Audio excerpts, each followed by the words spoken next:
Good morning student. आज हम देखेंगे स्विस संविधान की संघीय व्यवस्था। यद्यपि स्विट्ज़रलैंड है वो क्षेत्रफल और जनसंख्या के हिसाब से एक छोटा राज्य है, लेकिन ये छोटा राज्य भी विविधताओं को लिए हुए है, जिसके कारण स्विट्ज़रलैंड में अमेरिका, भारत, रूस की भांति संघीय व्यवस्था, संघात्मक शासन व्यवस्था को अपनाया गया है। स्विस संविधान के पहले अनुच्छेद में कहा गया है कि स्विस राज्य मंडल 23 संप्रभुता संपन्न कैंटोनों की जनता से मिलकर बना है। अब पहले अनुच्छेद की भाषा से कुछ लोगों को ये भ्रम हो जाता है कि स्विट्ज़रलैंड राज्य मंडल है। राज्य मंडल के अंदर स्वतंत्रता ज़्यादा होती है, राज्यों को केंद्र से पृथक होने का अधिकार होता है, लेकिन वास्तव में स्विट्ज़रलैंड राज्य मंडल ना होकर एक संघात्मक राज्य है। उसके अंदर कुछ संघात्मक शासन के गुण हैं जो हम निम्न बिंदु में देखेंगे। पहला है लिखित और कठोर संविधान। संघीय शासन की जो पहला गुण है वो है लिखित और कठोर संविधान। स्विट्ज़रलैंड का संविधान है वो लिखित भी है और कठोर भी है, जिसमें केंद्र सरकार और इकाइयों की सरकार अपनी अपनी सीमाओं में बने रहें और दोनों में से कोई भी संविधान में मनमाना परिवर्तन न कर सके। शक्ति विभाजन। स्विट्ज़रलैंड का जो संविधान है वो केंद्र सरकार और राज्य सरकारों में शक्तियों का विभाजन करता है। विशेष बात यह है कि ये दोनों पक्ष अपनी शक्तियां संविधान से ही प्राप्त करते हैं।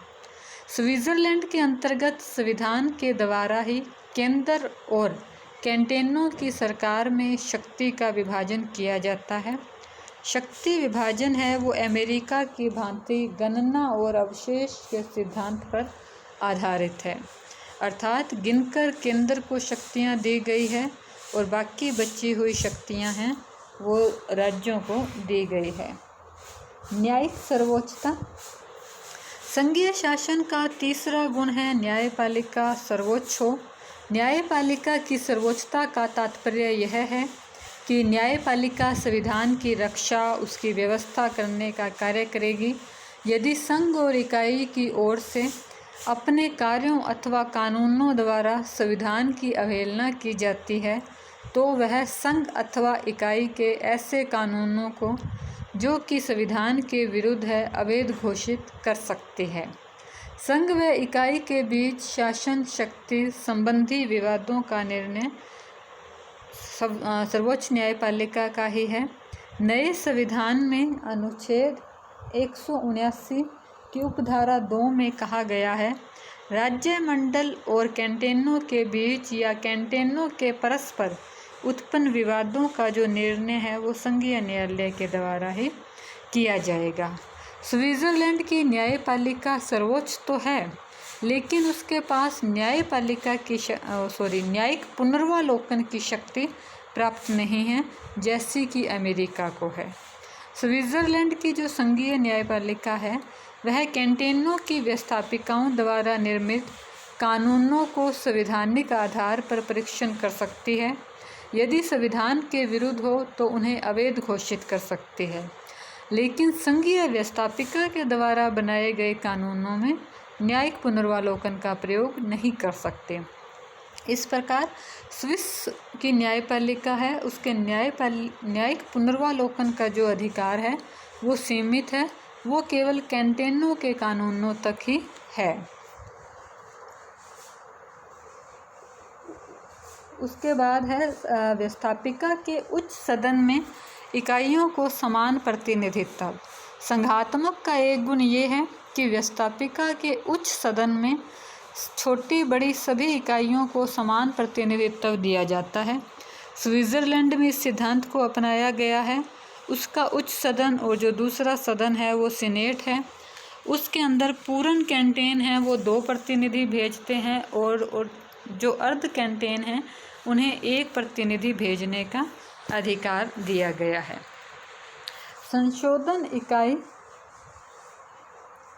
संशोधन कार्य में इकाई की शक्ति। संघीय संविधान की संशोधन प्रक्रिया में इकाइयों को उचित अधिकार दिया गया है। ऐसी व्यवस्था की जाती है कि इकाइयों की अवहेलना करके संविधान में संशोधन ना किया जा सके। स्विट्ज़रलैंड में संघीय व्यवस्था के इस तथ्य को अपनाया गया है।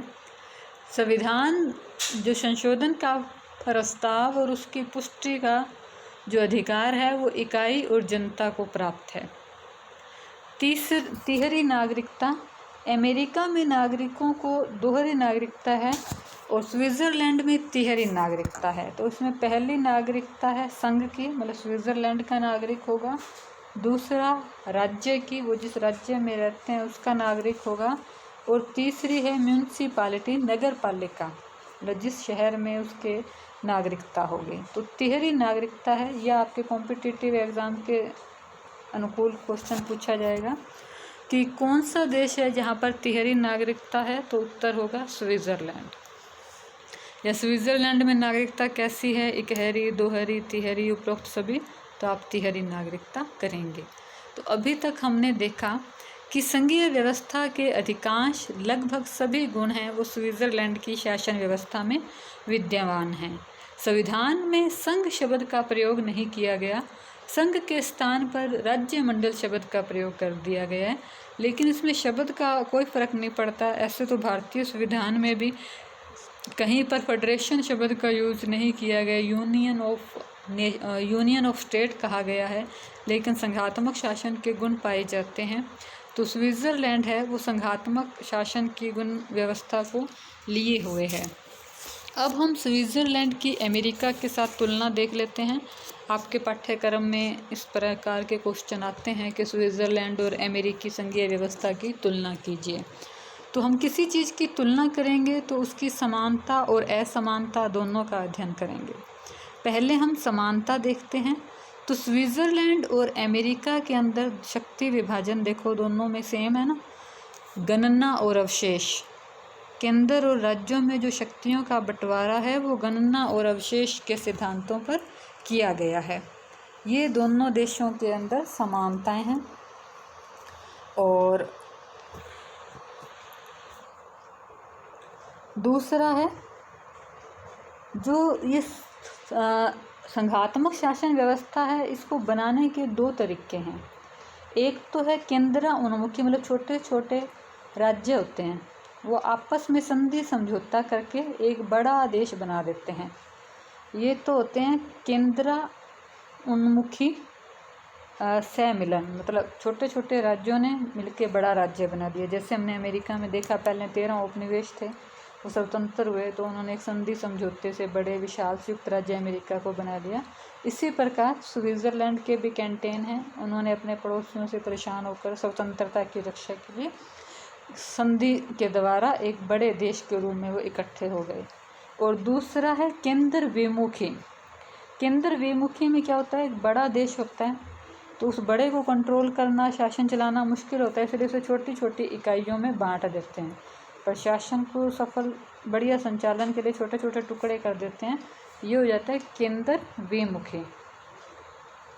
जैसे भारत शुरू से एक विशाल साम्राज्य था, प्रशासन की दृष्टि से हमने इसको 28 राज्यों में बांटा हुआ है, तो ये केंद्र विमुखी शासन व्यवस्था का रूप है। तो दोनों का संघ बनने का जो तरीका है वो एक ही है, केंद्र उन्मुखी। दूसरा देखें तो संघीय व्यवस्थापिका का जो उच्च सदन है, समानता, उसमें सभी इकाइयों को समानता है। जैसे स्विट्ज़रलैंड में भी जो पूर्ण कैंटेन है 2 प्रतिनिधि भेजते हैं और जो अर्ध कैंटेन है वो 1। अमेरिका में भी सीनेट में सभी राज्य हैं वो अपने 2 प्रतिनिधि भेजते हैं। दोनों देशों के अंदर जो राज्य हैं उनका अपना संविधान है और दोहरी नागरिकता है। ये भिन्नता में आ जाएगा। स्विट्ज़रलैंड में तिहरी नागरिकता हो गई। दोनों के अंदर ही जो राज्य इकाई है उनको केंद्र से संबंध विच्छेद का अधिकार नहीं दिया गया है। ये कुछ समानताएं हैं। अब हम देखते हैं असमानताएं। असमानता में है अमेरिका संविधान के अंदर समवर्ती सूची का प्रावधान नहीं है। अमेरिका में समवर्ती सूची का प्रावधान नहीं है और स्विट्ज़रलैंड में समवर्ती सूची है। संयुक्त राज्य अमेरिका में संघीय विषयों का प्रबंधन है वो संघीय शासन के द्वारा ही किया जाता है और स्विट्ज़रलैंड के अंदर अनेक संघीय विषयों का प्रबंधन कैंटेन के द्वारा किया जाता है। मतलब अमेरिका में जो संघ सूची के विषय हैं उस पर संघीय कानून बनाएगा, लेकिन स्विट्ज़रलैंड में संघ वालों पे राज्य भी कानून बना लेते हैं। संविधान संशोधन में राज्यों को और जनता की भागीदारी है, अमेरिका में नहीं है। और स्विट्ज़रलैंड में अधिक संघात्मक शासन है। वहाँ की जो इकाइयाँ हैं उन्हें आपस में संधि करने का अधिकार है। जो वहाँ के कैंटेन हैं वो पड़ोसी देश के साथ संधि कर सकते हैं और उन्हें सीमित मात्रा में सेना रखने का अधिकार भी है। अब ये आपके क्वेश्चन बन गया कॉम्पिटिटिव एग्ज़ाम के हिसाब से, ऐसी कौन सी संघात्मक व्यवस्था है जहाँ राज्यों को या जो राज्य इकाइयाँ हैं उनको सेना रखने का अधिकार है, तो वो स्विट्ज़रलैंड है। और दूसरे देशों के साथ संधि करने का अधिकार है तो वो भी स्विट्ज़रलैंड है। न्यायिक पुनर्वालोकन के वे से देखें तो अमेरिका में न्यायिक पुनर्वालोकन की शक्ति अधिक है। स्विट्ज़रलैंड में न्यायिक पुनर्वालोकन केवल कैंटेनों के कानूनों के संबंध में ही है।